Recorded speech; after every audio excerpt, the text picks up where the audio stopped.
A shocking case of ragging has been reported where a class 10 student was beaten up by his seniors using wickets and bats. Narrating the ordeal, the victim said he was targeted because the school had decided to assign him certain duties and not to his seniors.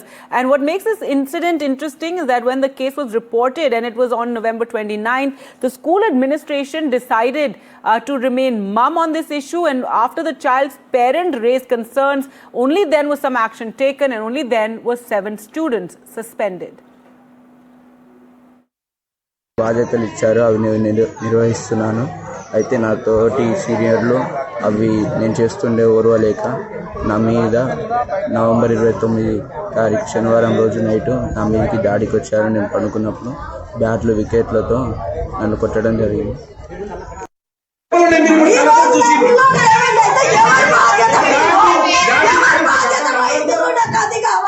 ఇంకోటి ఈ sports